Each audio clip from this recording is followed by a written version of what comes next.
Deuteronomy, chapter 33. This is the blessing with which Moses, the man of God, blessed the children of Israel before his death. He said, "The Lord came from Sinai and rose from Seir to them. He shone from Mount Paran. He came from the 10,000s of holy ones. At his right hand was a fiery law for them. Yes, he loves the people.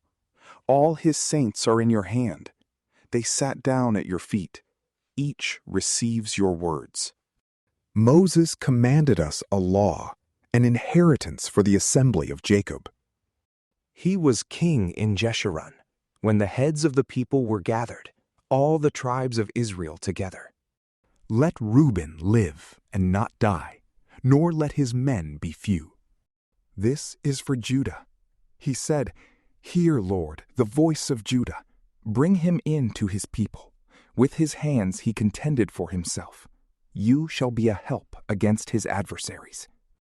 About Levi, he said, "Your Thummim and your Urim are with your godly one, whom you proved at Massa, with whom you contended at the waters of Meribah." He said of his father and of his mother, "I have not seen him." He didn't acknowledge his brothers, nor did he know his own children, for they have observed your word and keep your covenant. They shall teach Jacob your ordinances, and Israel your law. They shall put incense before you and whole burnt offering on your altar. Lord, bless his skills. Accept the work of his hands. Strike through the hips of those who rise up against him, of those who hate him, that they not rise again. About Benjamin, he said, "The beloved of the Lord will dwell in safety by him. He covers him all day long. He dwells between his shoulders."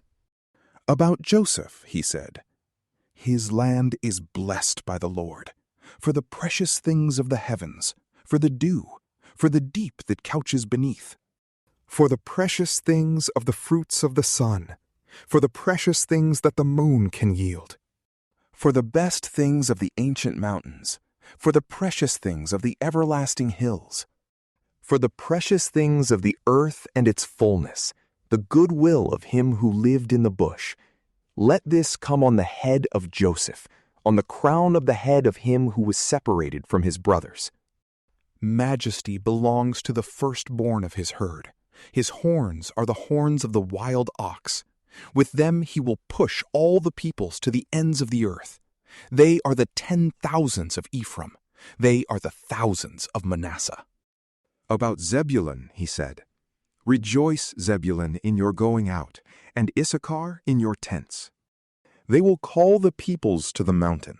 There they will offer sacrifices of righteousness, for they will draw out the abundance of the seas, the hidden treasures of the sand."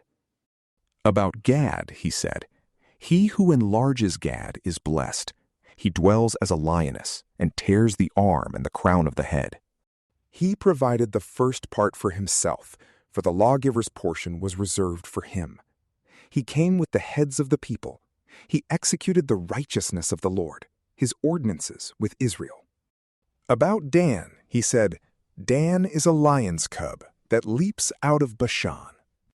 About Naphtali, he said, "Naphtali, satisfied with favor, full of the Lord's blessing, possess the west and the south."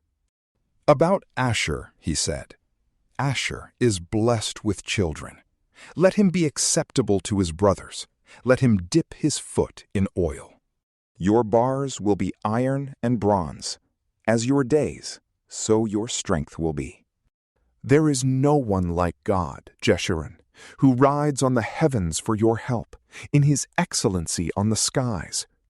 The eternal God is your dwelling place. Underneath are the everlasting arms. He thrust out the enemy from before you and said, 'Destroy.' Israel dwells in safety, the fountain of Jacob alone, in a land of grain and new wine. Yes, his heavens drop down dew. You are happy, Israel. Who is like you, a people saved by the Lord, the shield of your help, the sword of your excellency? Your enemies will submit themselves to you. You will tread on their high places." From PrayLamp, peace be with you.